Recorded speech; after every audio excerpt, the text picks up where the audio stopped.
around just above 2600. So I climbed like 200 rank in like Nice. 2 sessions. I get a Not little bad. finishing of the session. What about you? I've been playing not as much actually. I've been doing the guilty pleasure of Realm Royale last week. Oh I've, yeah. I've been kind of like into that game. Although I was playing a little bit last week, mainly just a little bit of Widow and Genji on the ladder. Um, Sure.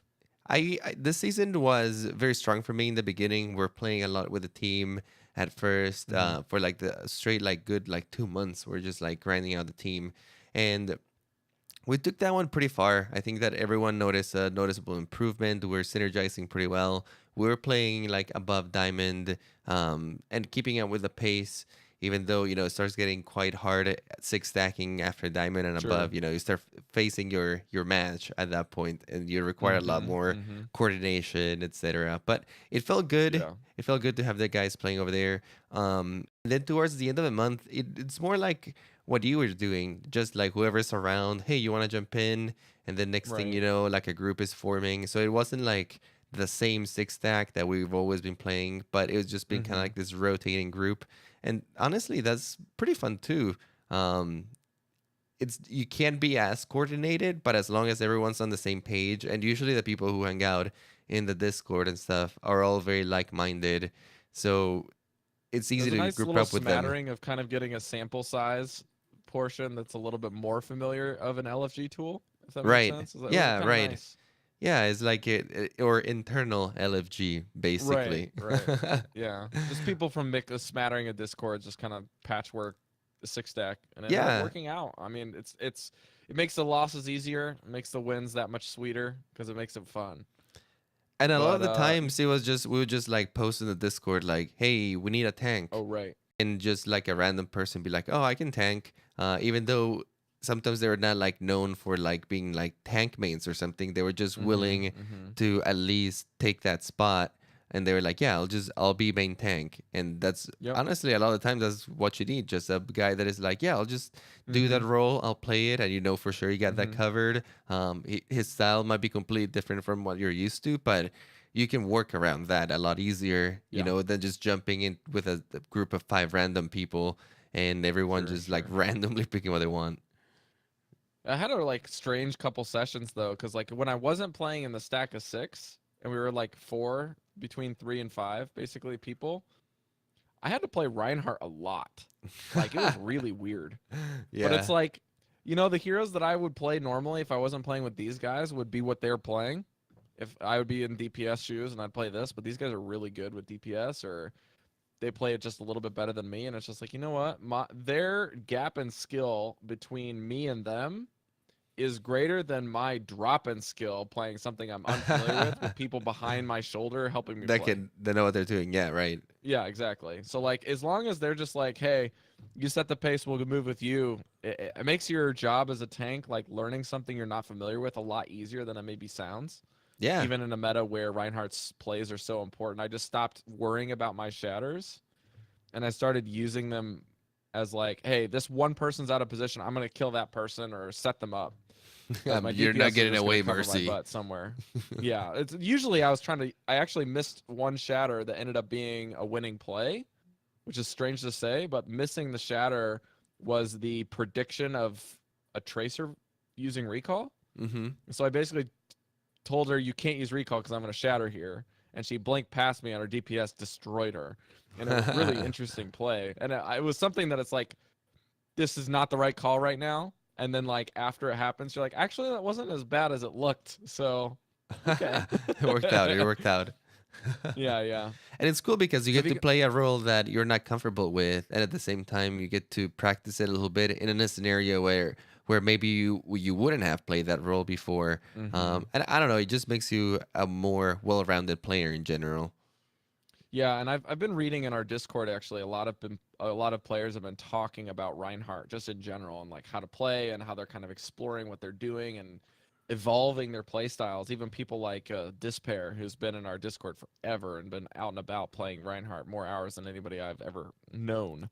And he's still learning stuff and telling us stuff that he's been having to change based off the metas and different Yeah, yeah, things yeah. of play. Reinhardt is a very complex hero. I mean, getting past like some of the bugs that he has and some of the complaints that people have, Right. it's a hero with a lot of depth, even though it doesn't require like it's not as aim intensive as some of the other heroes.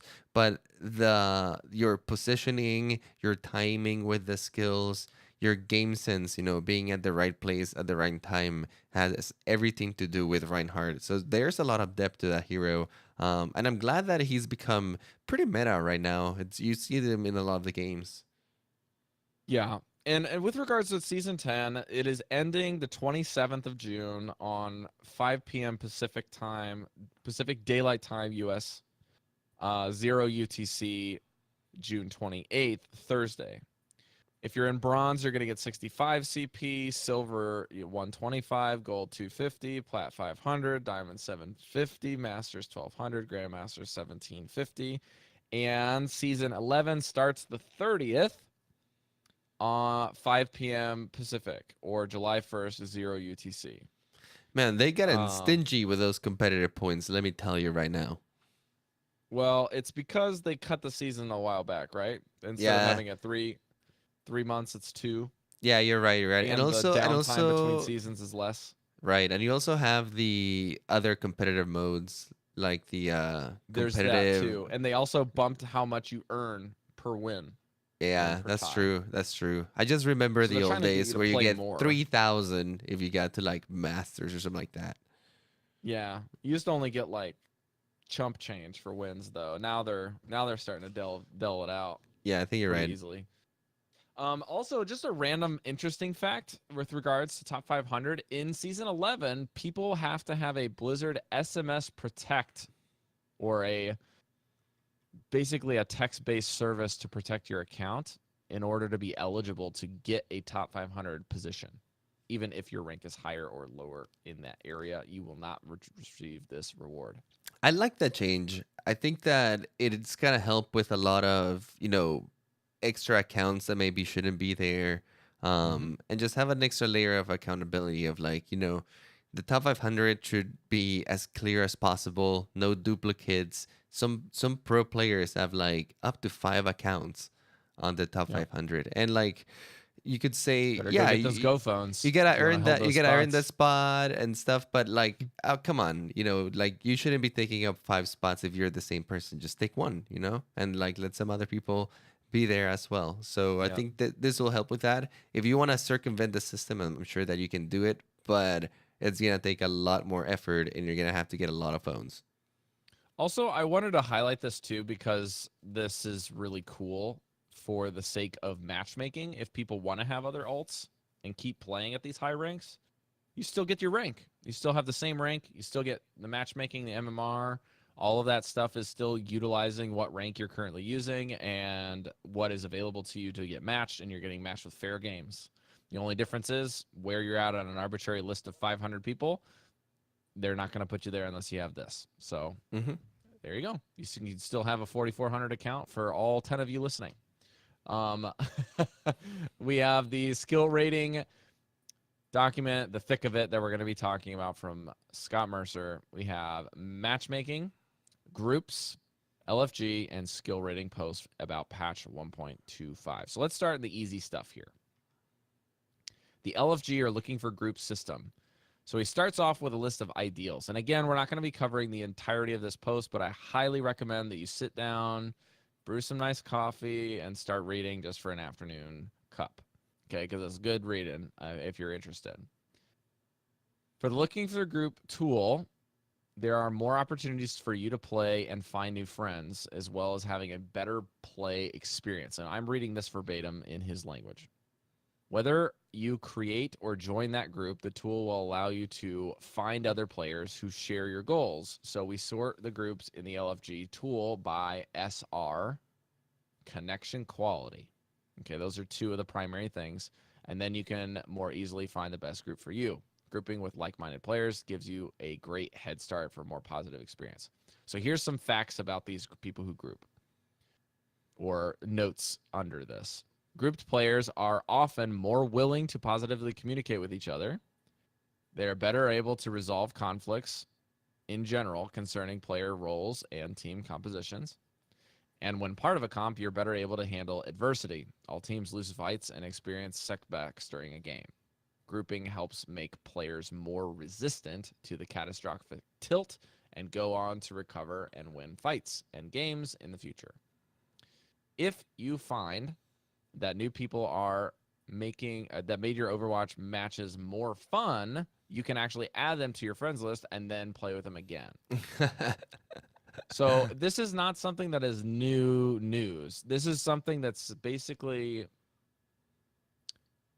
the step of transition where players who are already friends can try to fill in gaps for full rosters with just people that happen to be online, and also exploring finding like-minded players in the ranked ladder that don't just want to hit Q.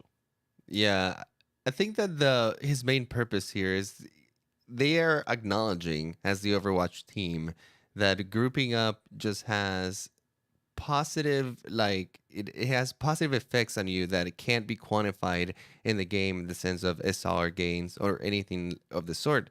I'm pretty sure that inside of the company they play in groups all of the time, and despite their preferred way of playing, the thing about Overwatch so far is that the main competitive mode just throws you in there, and there's no really any tools to group up. Grouping up requires a lot of extra effort right now. Like for us, even that we have a podcast, we have a big community of people. So we actually have a pool of people that we can reach into and ask, right? We have that availability, but not everyone has that availability. And even for us, it takes like that extra effort to go into a separate application, you group up the people, then finding in the game, adding the battle tags. Like there's a lot of steps required if you just want to get a session going with 4 people or even a full stack.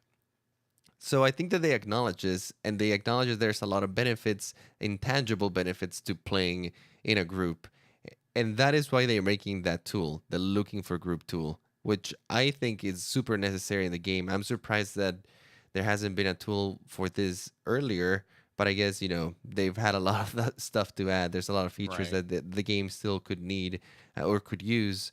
But I'm very excited for this tool because it will make it a lot easier. Now everyone can join it, create your group. I don't know if you guys have had the chance to go check it out in the PTR, but it basically looks when you go create a custom game in the arcade. It shows up just like a huge list of groups, and basically they're all sorted by, you can sort it by connectivity, you can sort it by some of their requirements, you can visibly see what role people need in that group, what the group is trying to do. I'm pretty sure that you can write a short description of what you're trying to achieve as well, whether in the title or somewhere else. Yep. So you can kind of have an idea of what you're getting yourself into. And what's going to come down to that point is, can you find a group that you blend in well? And at that point, I think it's going to come down to attitude, the people in the group wanting to work together, but at least the barriers are going to be pulled down a little bit, right? You don't have to go to Discord or Reddit or some sort of alternative community outside of the game to find yourself some people to group up with. Now you can just go into the Yeah. game and see what's available. I think Mm-hmm. that's pretty exciting.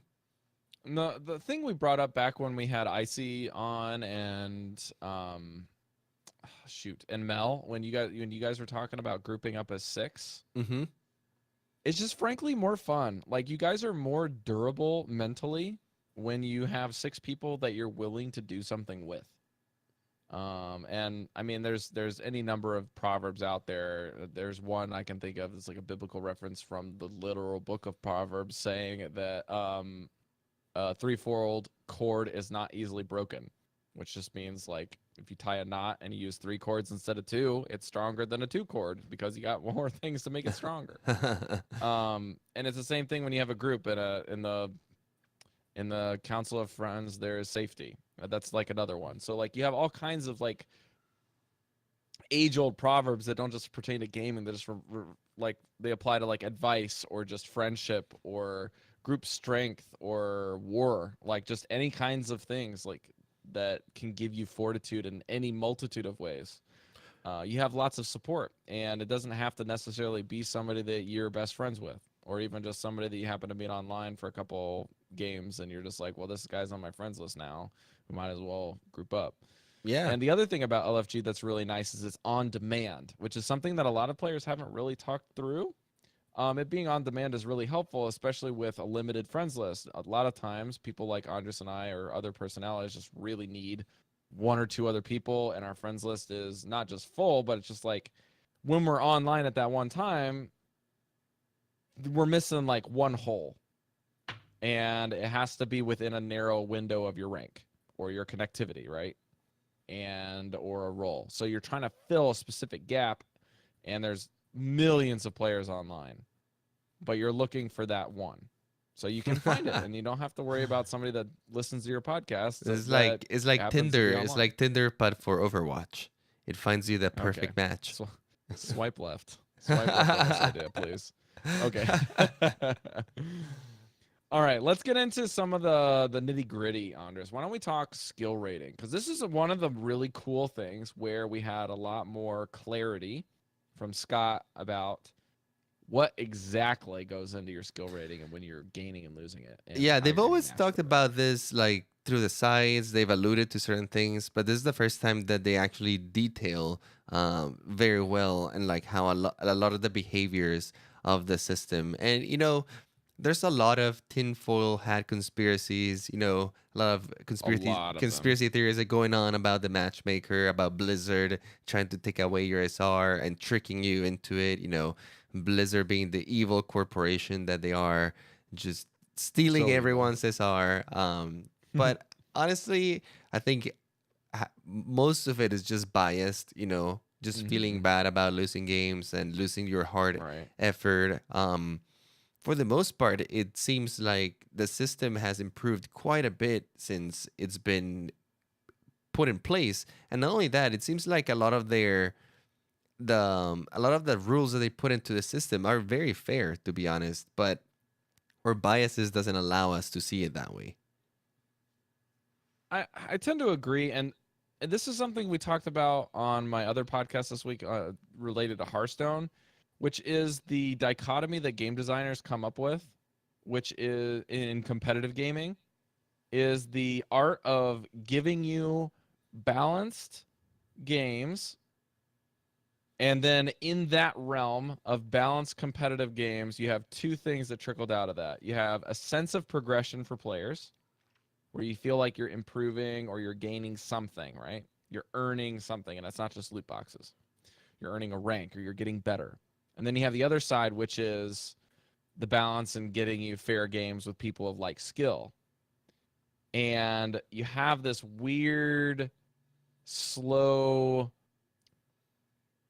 spider web of Convergence. connection confusion that they have to try to make sense of, where somebody who is quote unquote stuck in elo hell or stuck in rank hell of gold or bronze or diamond, they're just like, I can never get out of this rank. And even if I drop, I sometimes, like, people feel like if they drop one tier of rank, it's like the end of the world, when the system is really good at making sure that if you drop and you play enough games and you play the volume, you play with friends, do whatever it takes, typically you can get back to where you were, or at least where the system thinks you belong. And it's not generally where you started, but sometimes it is. If you haven't played in a while, I know that that's happened to me. But frankly, there are days where I'm just not playing that great, and I don't deserve that rank because I'm not playing that well. You know what I mean? Um, but like, you have to realize that if you're not stuck in a if you're stuck in a specific tier, it doesn't necessarily mean you're bad or that you're good. It just means that that's where you find yourself, and that's your baseline for improvement. Yeah, it means that And you're doing things in a certain area well, but maybe you're neglecting things in other areas that might make you get stuck in certain skill ratings or tiers. And sometimes those things required a significant amount of practice and effort to get through them. Right? It's not something that you can just mhm. realize in one afternoon and be like, oh. that's it. Okay, I'm good. It's something that you might have to realize and then practice and iterate on. And we've talked about it before with videos from Skyline, for example, where he explained plateaus and how this game feels like you can get stuck in a certain skill rating for a while, and it's only after a while of practice and thoughtful playing that you can finally start climbing again. I want to go through some Yeah, let's do it. of the highlights that Scott put in here so you guys have an idea of how the matchmaker works. Um, so basically, the first question that the matchmaker asks is when granting SR to people is what was the quality of the enemy team and your predicted win chance. So this had been relatively known just from intuition and playing the game, but you basically gain more SR if your predicted win chance was less than 50%, and you gain less SR if your predicted win chance was over 50%. Pretty basic underdog rule. If your team has a A less lower chance, total SR than the enemy team, you're yeah, not predicted to have above 50, which is exactly. Whatever team has the lower SR will gain a little bit more SR. Now, you might say like, "Oh, well, that's unfair." But the thing is, most of the times the team that get matched either have the same exact average SR or the SR is just like a few points away from each other. So right. the difference is very minimal. It's very rare that you get matched with a team that is like over 300 SR above you. It can happen, but it's just not very likely. That Also, bleeds down to later on when we look through these. You'll see some more things kind of pop back up when we talk about matchmaking and win rates. But again, we'll get to that later. mhm. Also, new accounts or accounts that have been activated recently will see larger magnitudes of changes upwards and downwards. I think that this has to do with the fact that they're trying to place you in whatever bracket you belong to a little faster. So if you just made a new account and you're winning a lot, you're probably gonna gain a ton of SR a lot faster. But you can also lose a lot if you lose. Did your account above 3,000 recently decayed due to inactivity? If this happened, you'll gain more SR on any win until you get back to your undecayed SR. So if you've stopped playing for a while and you come back, you've decayed a little bit down from diamond. If you win a couple matches, you'll notice above average SR gains because the matchmaker's trying to put you back Yeah, you'll where see you like left it. 70 over 100 SR wins from people that are in GM that have decayed after like a month of not playing and half of a season on an alt. It just happens that way because it's not a fair game if you have a GM on a 3000 tune that Right. is like just decayed Yeah, if from you're still playing vacation. at the GM level, they want to put you back up there as soon as possible. Yeah. Also, platinum tier player or below, if you perform particularly well or worse than what is considered a typical performance during a match, then there's a small SR modification to reflect that. And I think this one was Performance based very matchmaking. interesting because this really means that if you are performing well under platinum, you will climb out of there a lot faster. I think that this is Plat or below. plat or below, yes. So if you're a platinum player or below that is performing really well, in the sense that maybe you're playing at diamond level, you will climb to diamond fairly fast. And I think that's why there's a higher concentration of people around like platinum and low diamond. That seems where like the bell curve starts going down a little bit. Because I think once you gain most of the basic skill sets in Overwatch, you practice constantly, your aim is pretty decent. I think they Play try to regularly. and play regularly, they try to push you to diamond as quickly as possible, right? And you can tell that there's not a lot of people in bronze at this point. That's kind of like the bottom of the bell curve of the slope, pretty much. And Andres and I always touch on this when we talk about rank. But folks who are stuck in a given tier that is bronze and silver in particular, one of the most common denominators is a lack of regular play. And like the mistakes that you see in those ranks are typically things that people do that are like tunnel vision or just things that you would normally know just by playing the game frequently. Honestly, And I think that the main thing at those levels is also a lack of familiarity with the interface. And what I mean by that yeah, is can you can you move a mouse and can you play on a keyboard? Because honestly, that's a skill that you have to work on it over time. And people who've been playing computer games since they were kids, they've developed that muscle memory a long time. But a good example of it is my girlfriend, for example. She very recently started playing computer games, and even though she's always been a console player and she can play video games just fine on console, they make sense to them. Like her hands just don't understand the mouse and keyboard quite yet, and it was super frustrating for her at first, right? Just trying to get used to controlling your Right. character through that medium. But slowly she's getting the hang of it, and now she actually enjoys computer games because she's actually able to control the thing. So I think that I'm not saying that people in bronze can't play with a mouse and keyboard, but I'm saying that it might not come naturally to them, right? They might have to still think about, oh, I gotta press D over here, or like it's not a Mm. second nature to them at that point. Yeah, I have to echo what you're saying because it's really interesting because a lot of times when I'm talking and dialoguing with players in these tiers that struggle, um, including one of my co-hosts actually from a different my other podcast who dropped about 300 rank I think out of silver and into bronze. And we were talking, and I said, "Look, it's not impossible to get out of this rank. I mean, if you played in silver, you kind of understand the concepts. You're playing the heroes you're good at, then you're gonna get back there. It's just that's how it is. And furthermore, if you're looking past that as a skill tier, and you're like, well, Andres and Rob are saying you have to get kind of down to the basics, and I've been playing for 6 seasons, and I'm still here.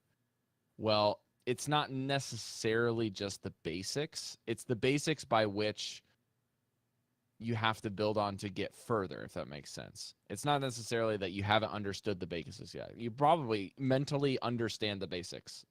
Like I feel like a lot of players in silver and above, especially, understand the basics of Overwatch. Yeah. The difference is being able to do a lot of them consistently, min maxing certain abilities, maintaining certain positions with your team, and frankly just not dying as often and not missing. That's something that's really common at those ranks. But the cool thing is, if you're at bronze and you're at silver, that means that everyone else around you is also missing a hell of a lot. So you're also in a good position that if you start just like really clicking and you're like, man, I can start hitting shots and I can start doing these things, especially DPS and healing characters that are enabling their teams and not dying and clicking with their abilities, things start falling into place real quick at those ranks. It just starts happening where you start hitting walls at gold, where and platinum, where you have this huge swath of skills and sets and abilities with these players, and egos that fly like crazy. You'll see a little bit of this more in silver as well. Like when you get in the higher silver ranks, because I've played with these type of players, but just something to be aware of. But if you look at these, um, the next thing on the list is that your SR will increase less on a win than it decreases on a loss as your SR approaches the systematic limit of 5,000. So 5,000 rank is the highest. So if you watch like streams of your favorite streamers out there and you're wondering, why are these guys only getting like 12 rank and they drop 20 on a loss? That means their win rates have to be nuts to be climbing.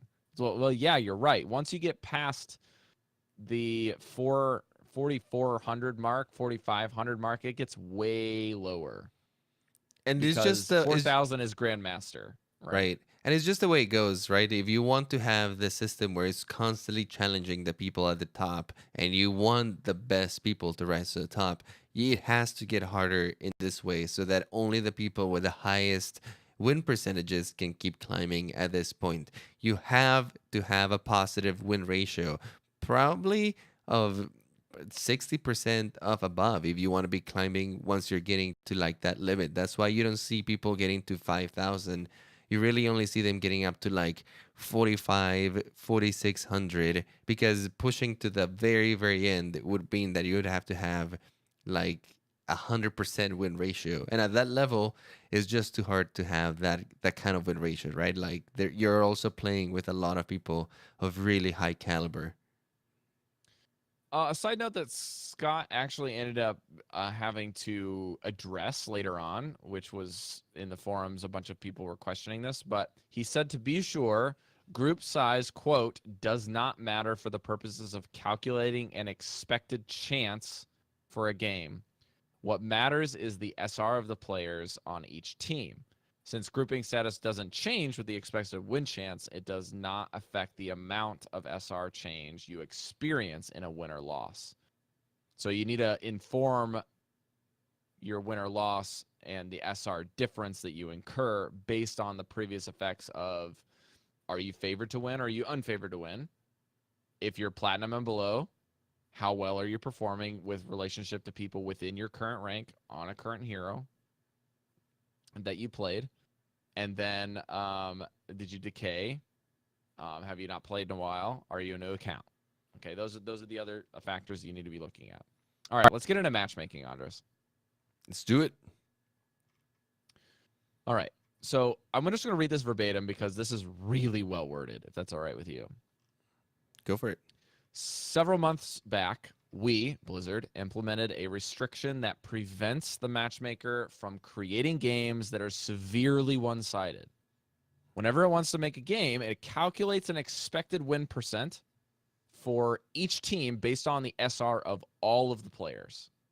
And this is the one I bolded in our show notes. If one of the teams doesn't have at least a predicted 40% win rate, they don't make the game. It will not be created. People will not get matched together. It's not close enough, so they throw it out. And that means if they're throwing out the game, you never see it because you're sitting in rank or you're sitting in queue with your buddies if you're queued with them or solo. You're just waiting for them to get a match that's higher win percent on both sides. It's important to remember that this also means that your SR will drop less when you lose and gain more if you win. To help explain this further, here's this simplified example to help explain how your predicted win percentage affects your SR. As an example, let's say you play 10 games in a row. All 10 games have a predicted 40% win rate. So if you win 4 of those 10, your SR will be the same as if you started with a 40% win rate. And also one thing to note is you might be thinking over here, well, 40% still seems a little bit unfair, right? That means that the enemy team has a 60% win rate.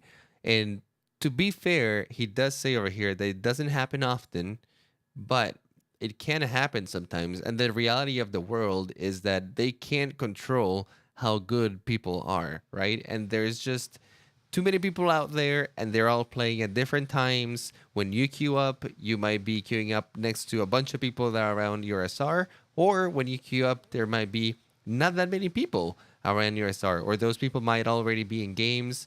And it's a balancing act, right?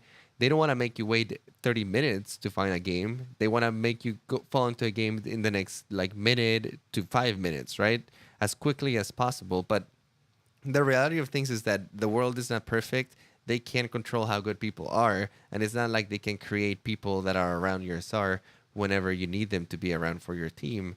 This is the best that they can do sometimes. And I think that the way I see it is if your predicted win chance is so low as 40%, that's the lowest as it can get, then you got yourself a challenge.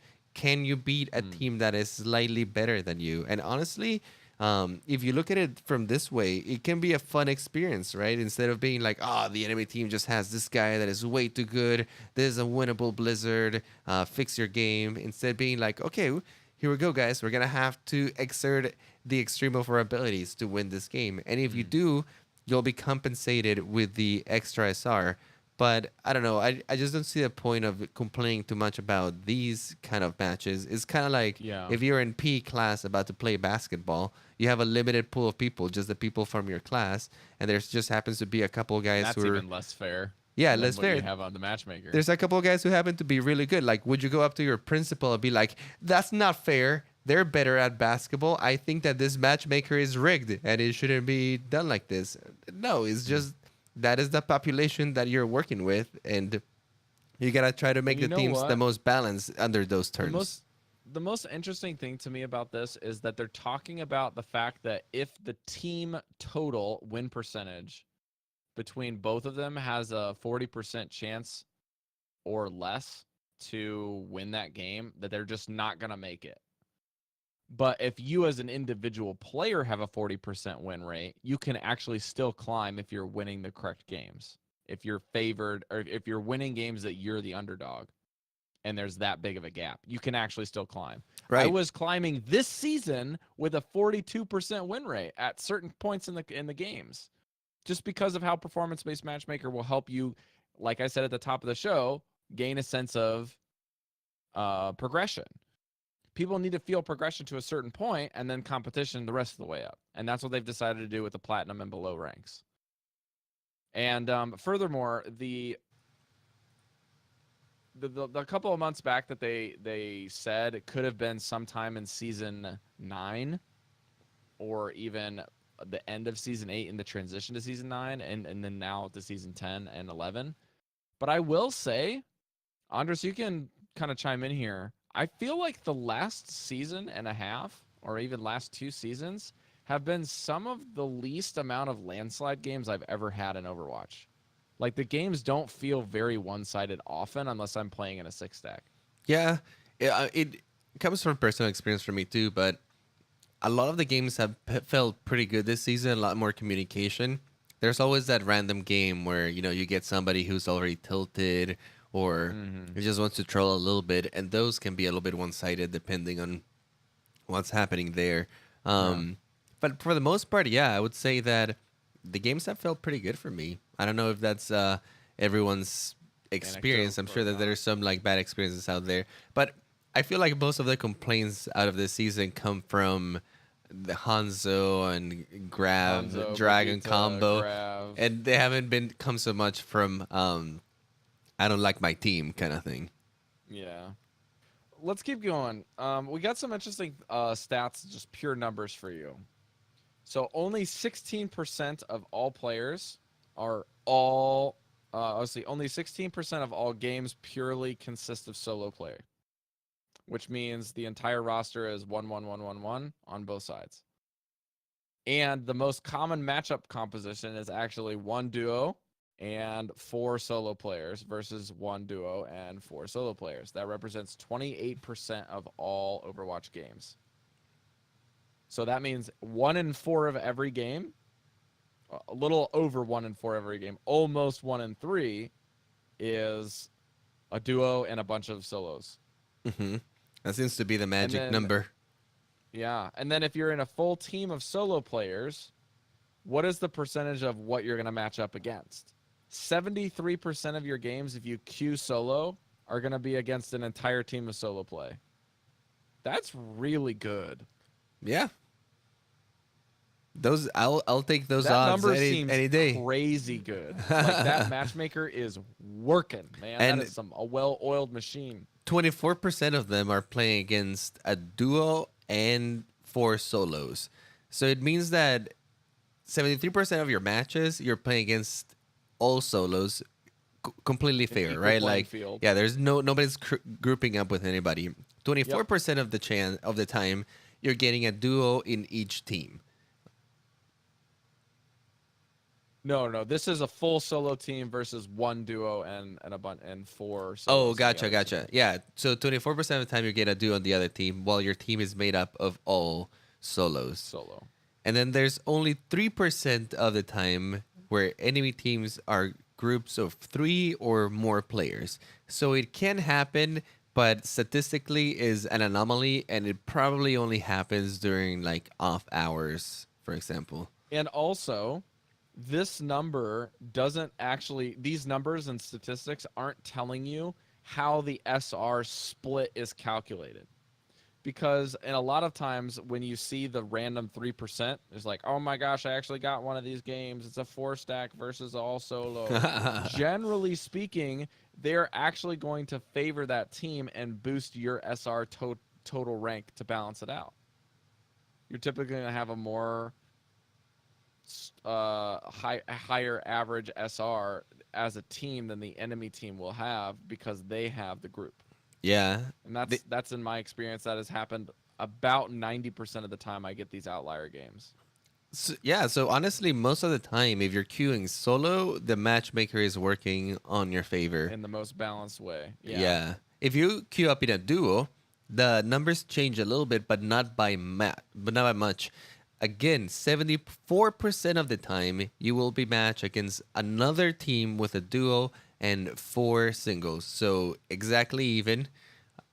14% of the time, you'll get matched against a team of all solos, which, it's kind of like the opposite That's situation from what. 88% of those two outcomes together, by the way. 88% of the games.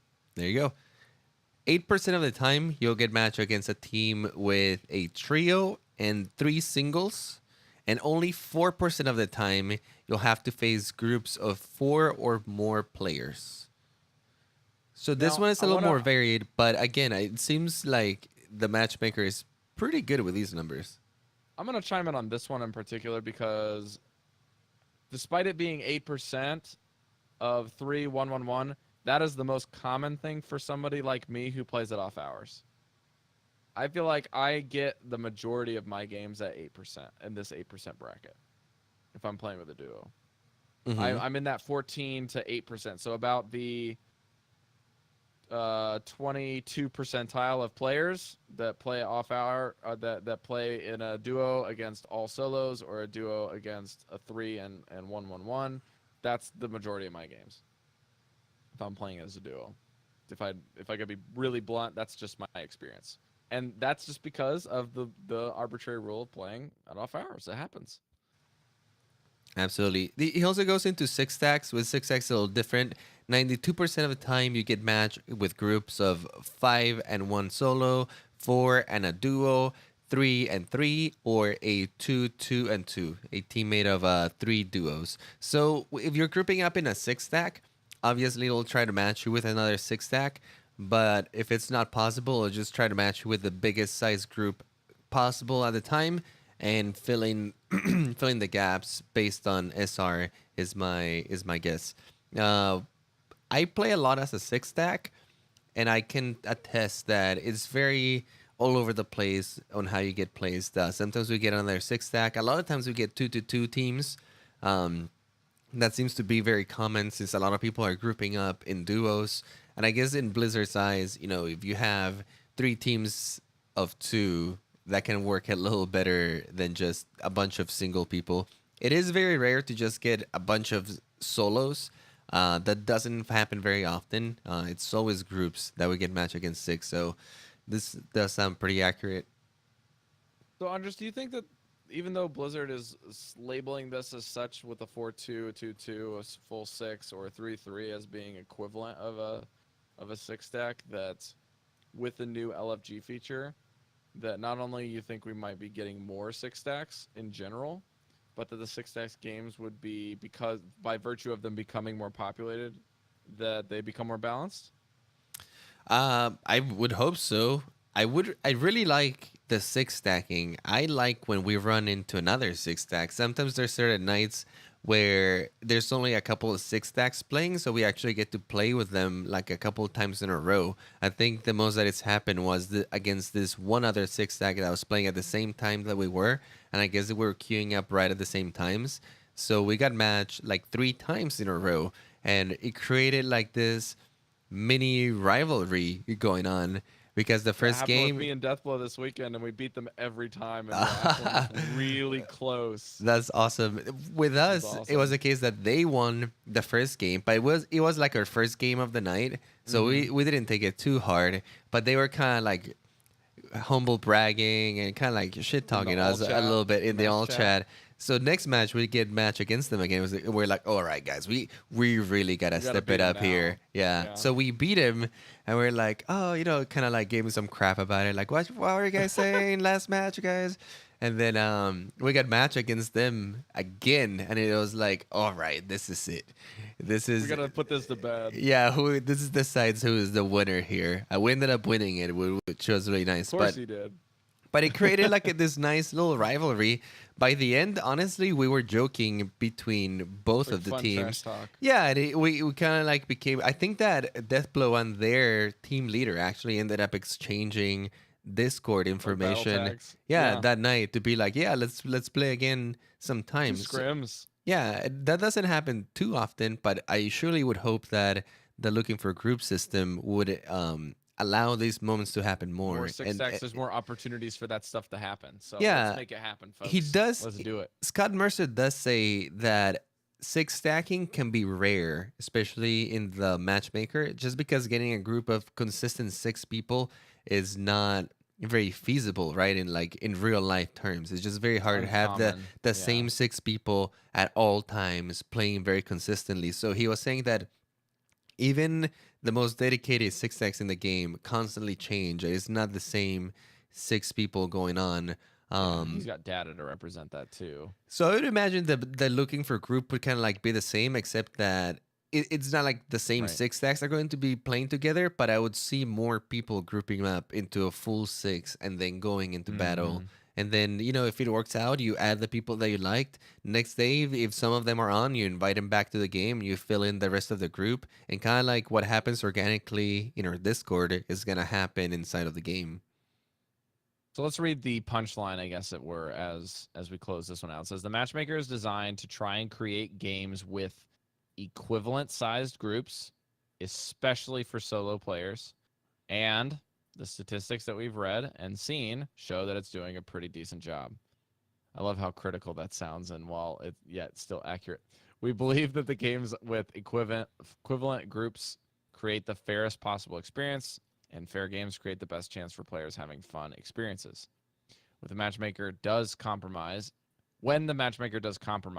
or make exceptions, he usually is doing it during off hours with not as many available players, as well as the lowest and highest extremes in SR. So this is your lowest of lows and your highest of highs in rank. Now, let's get into win rates as we kind of finish out our games here. So this is just like going to be a bunch of data at you, okay? So brace yourselves, folks. Let's look at all teams considering solo play. Solo players play against all solo teams 73% of the time.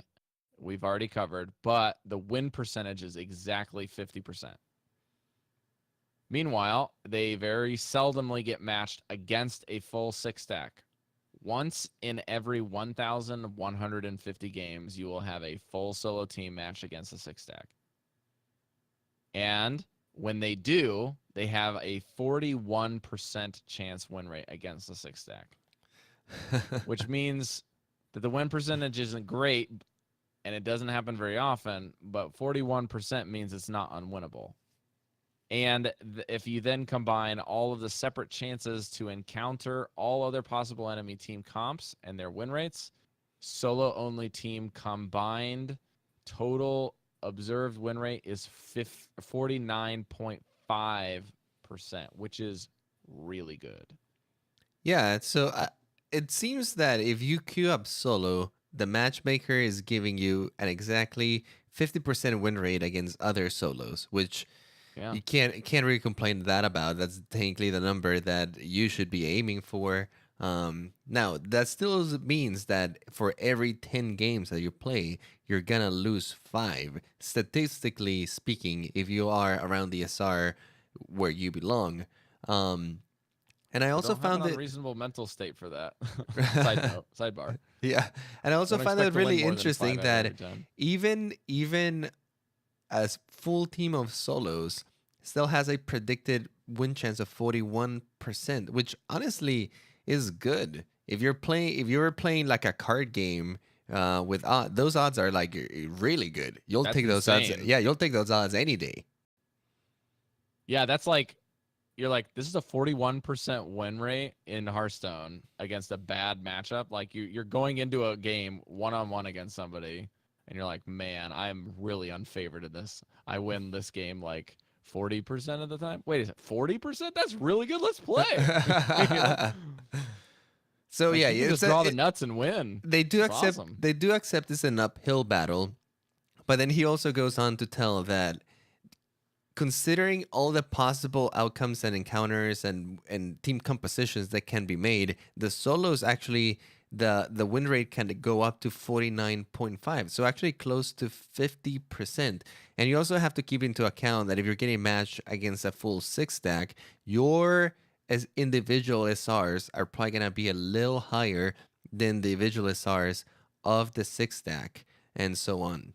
So yeah, the quality of your solos might actually be higher than the individual quality of the people in the six stack, but while the six stack will have over you will probably communication, teamwork, tolerance for one another, so that if mistakes get made, people are not going to get instantly flame, while the team of solos will have a higher vulnerability to all these things, right? Likelihood. Yeah, Yeah. somebody makes a mistake and then somebody flames them, and then all the solos start arguing with each other, and there's no more teamwork or communication. Just And that chaos. can happen Yeah. in the middle of any fight. You know, the stability, the mental stability of the team is a lot lower. But if those solos stayed calm and level headed and didn't flame each other, you actually have a pretty good chance of winning. So let's compare this with the other stats that we have here. So games with a duo and 4 solos end up having a 50.03% win rate. 2 duos and 2 solos have a 49.94%, and a 3-2-1 or a trio duo solo have a 49.93% win rate, almost identical. So the combined solo player win rate at the end of all said and done is 49.94%. So that's all of these numbers are very close to the perfect fair value of 50, which means having groups and solo players queuing together has nearly no effect on your player win rate.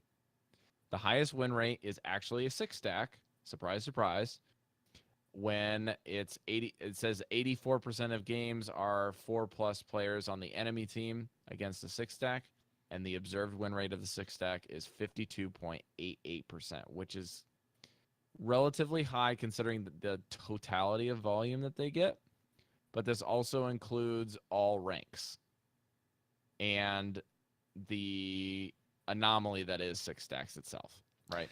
Yeah. So So the statistics definitely show that grouping up has a positive effect on your win ratio, but they also show that it's rather small. It's not a huge it's advantage. not It's as not big as like you might think. you're gonna be winning 20% more of your games, but you might win 3% more of your games, which I mean, in the Andres, you said in that episode where your team would like took a long time to kind of figure each other out before you yeah. started winning games. Yeah, no, that's a big part of it. The first month when we started playing, we actually lost a lot.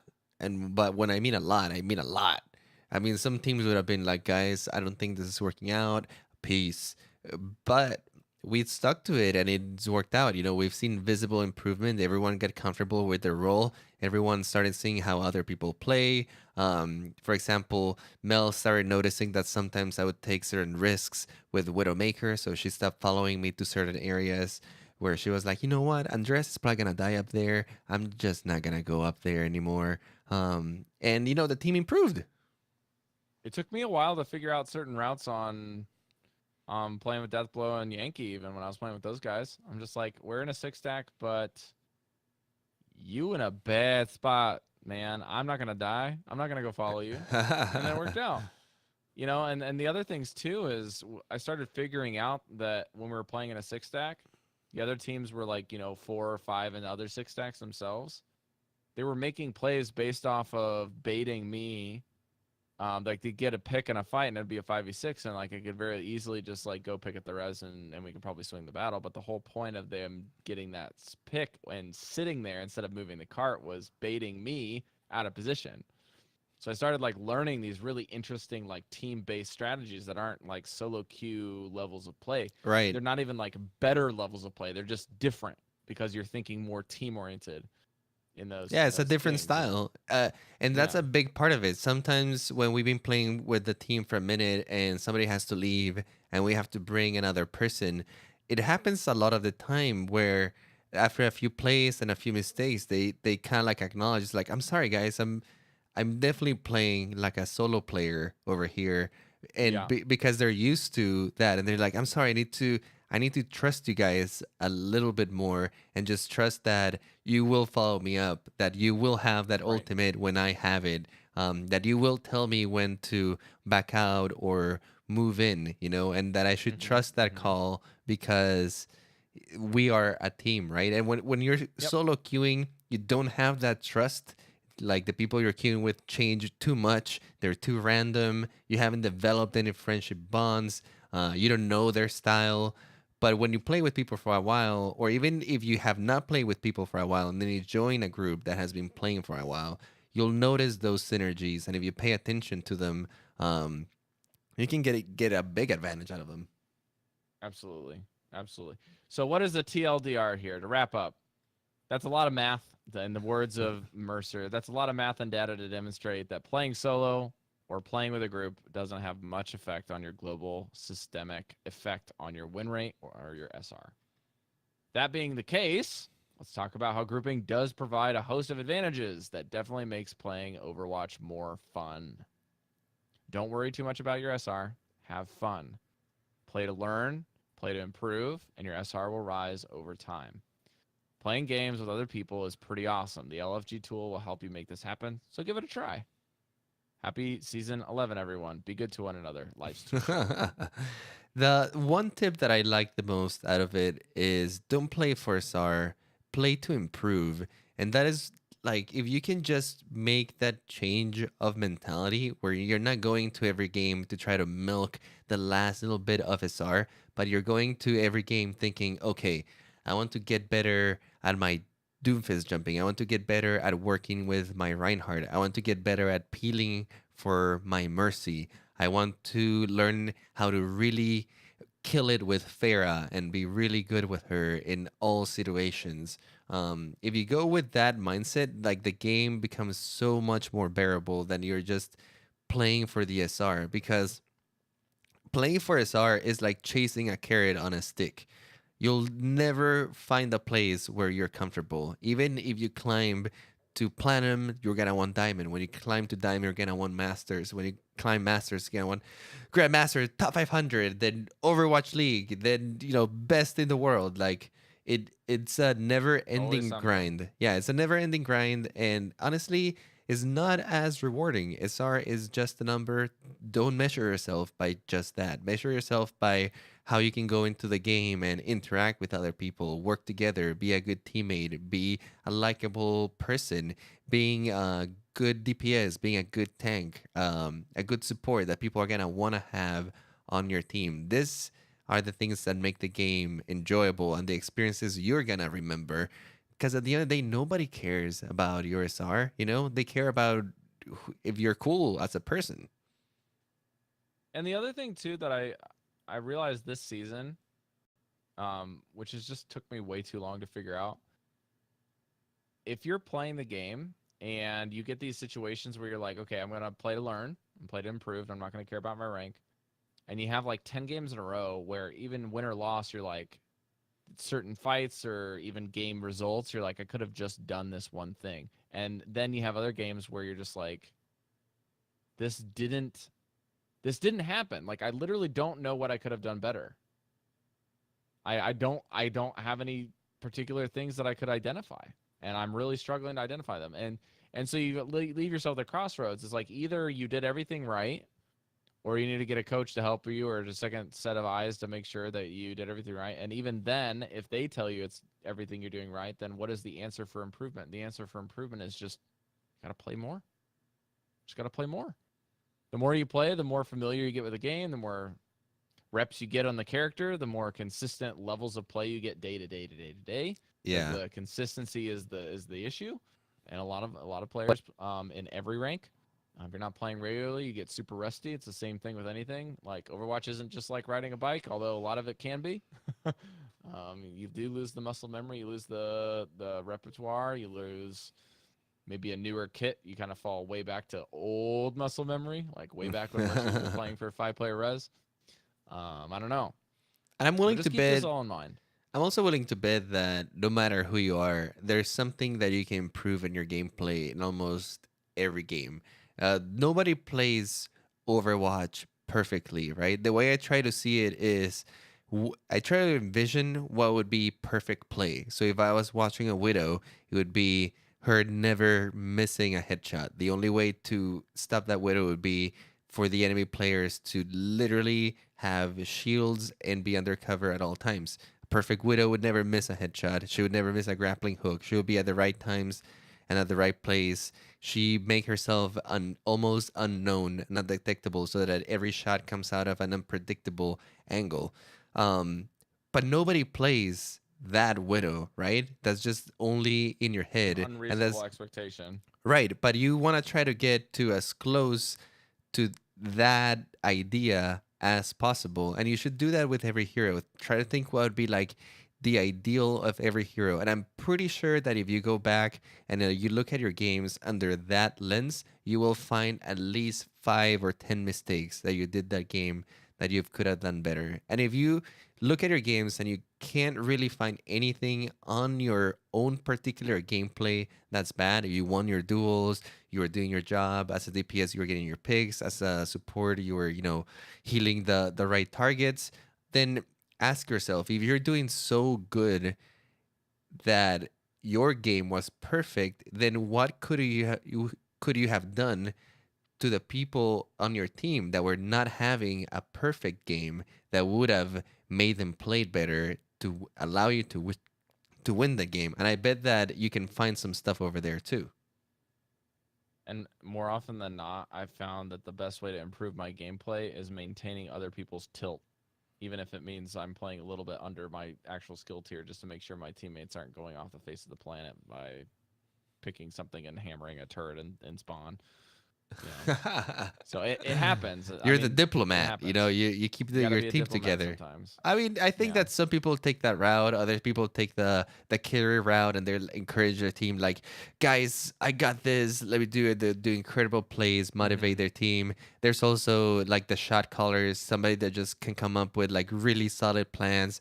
They have a good voice, good charisma, and other people can follow them. I think that not everyone has to be as like a certain way. I think that everyone has their own particular personality trait that can help push the True. team forward or motivate them in their own particular style. It's about, can you find that on yourself, right? And can you make yourself an asset in that way so that what Mm. everything that you're doing on your team is pushing them forward and not backwards, right? Like not flaming Mm-hmm. them, not getting them on tilt, uh, even losing faith on them can sometimes like lead you to play worse, right? If you, for the third time in a row, you get a team where you have a Symmetra and you immediately give up on the game, like, oh man, we have a Symmetra. Like, sure, to some people that sucks, and would rather play some meta comps, but if you're playing solo and in the solo ladder, like you can't control everyone, so it's up to you to be able to be mentally resilient to those places and be like, okay, is there any way that I can win with this Symmetra? Can you figure that one out? Can you play compositions that work around that since they're not gonna change? Or can you be so good at your own particular hero that even if you have a Symmetra on your team, you can carry through that? I don't know. It's gonna There's be a different lot more approaches. of them in season 11 now that she's changed. So That's you true. better buckle up. All right, guys. I think it's time to close the show. We got a cool thing that we were saving just in case we needed some more content this week, but we don't, and we don't really have much to go on anyways. But there's a teaser tweet for quote unquote the calm before the storm. So Blizzard is teasing something, and there's a really interesting piece on their Twitter feed that I've linked in the show notes for you to check out. Could be a new hero, new game mode, new events. Never Yeah. know. Some people think it's just a simple teaser that's getting people overhyped and it's just a new Lucio Ball map. I don't know. Like, could be literally anything, folks. To me it So, looks like King's Row, like some Omnic crisis, instability thing, this dark some alley. people want that Hammond new hero so badly that they see a monkey on a Yeah, poster it's like, Hammond confirmed! something to do with Omnics for sure, and like some crisis in King's Row. That's kind of like what it seems like to me. Like maybe there's some instability going on in London, and things are about to get hairy over there with the Omnics and the people. Yeah. Yeah, I mean, considering where we're at right now, versus when we last got when we got our last hero. I feel like we're kind of due for a hero announcement or a Yeah, map announcement. right around summer, we should So be getting another hero. I mean, we get 3 a year, and we yeah, got this one. is number 2. Yeah, we should be getting one right about now, and one at the end of the year, like around BlizzCon. Well, BlizzCon's usually when we get the announcement in the first play test, and then the next season after that, which is around Right, December, is when we right, right, usually right. get it. So it makes sense. We'll probably get an announcement somewhere early July, and then we'll probably get to play it in September, and or at the end of July. You never know. Got some people to thank, though. We got some special diamond patrons over at patreon.com/OmnicLab supporting the show and helping us make it to BlizzCon yet again this year, as well as replacing things that break and upgrading equipment that we need. Thank you guys so much to Aiden C, Ben K, Britmus, Christoplaya, Durandal, Ginger Sasquatch, Golden Soldier A, Great Root Bear, Jan Jinkle, Jeff D, Lissum, Never Clutch, Ray, Roger B, Ricky Tiki, Shazir, Terry F, Top Score Solutions, and Tragic Zach. You guys are awesome. We have no new patrons. As of June 7th, it was our last pledge. If you want to jump on before the end of the month, you can do so, and we will get you rewards in the first week. There are some certain perks that are helpful, like day-to-day, like access to Patreon channels. You can get specifically a Patreon role. There's a coaching thing at a certain level. You can go check out all the perks at patreon.com/OmnicLab. We have no new iTunes reviews this week, but you can head over to your iTunes app or your iTunes on your PC and leave us an iTunes review, and we'll read it on the show if we have time. Typically, if they're 5 stars, we make those a priority, I must say. So those things help us out in the future and in the future past. We pride ourselves with having a lot of them in our repertoire so that people can see recently what people are saying about the show and have something that's up to date and an opinion piece to get you a recommendation in your in front of your face, in front of your eyes to read. The last way you can support the show is by subbing to us on Twitch with those Amazon Prime things. We're Twitch affiliates, and you can do that on Twitch at twitch.tv/OmnicLab. You can catch the live stream for Vale talking Mercy next Friday, the 29th of June at 9:30 a.m. Eastern Daylight Time. That's going to do it for the show, guys. If you want to join the community, discord.me/OmnicLab is the place to be for the game night and for any of your LFG needs and hang out and arguing about Overwatch just because you want to talk about it when you're not playing it. That's also fine. You can find that at discord.me/OmnicLab. Andres, where can people find you? If you want to find me, you can personally find me on Twitter at iPlayGames. You can spell that IPLAI Games. You want to find me on Twitter? I'm at the tag NotRob. And if you like Hearthstone, you can jump over to VelensChosen.com and check that website out. That is where we talk about all kinds of stuff. This week, we actually did a very serious episode about gaming addiction. So it's got something really interesting, very off the cuff idea that we had about 2 days before. And Eve, my co-host, talks about her background of being addicted to World of Warcraft and how she came out of it. So it's a really cool story, and you guys might want to tune in. Even if you're not into Hearthstone, it might be a bad idea. Well, remember, guys, don't be a lab rat, be a scientist. I think we'll see you next week. And we'll see you again this week. So how about that? Later. We'll see you guys with Vale. Bye.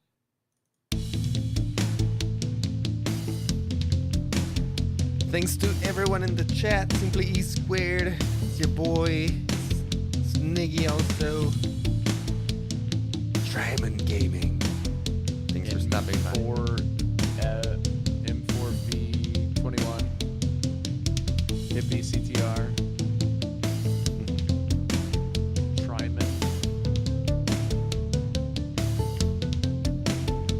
Oh, I like the I have nothing more to teach you. It's like The rest triangle and diamond. you must learn for yourself. Walk in harmony, my student. Bye, guys. Stay safe. Be good to each other. LFG. LFG for life. I can't wait to get all of the random, like, adaptations or whatever they're called. Bye, guys. Toodles.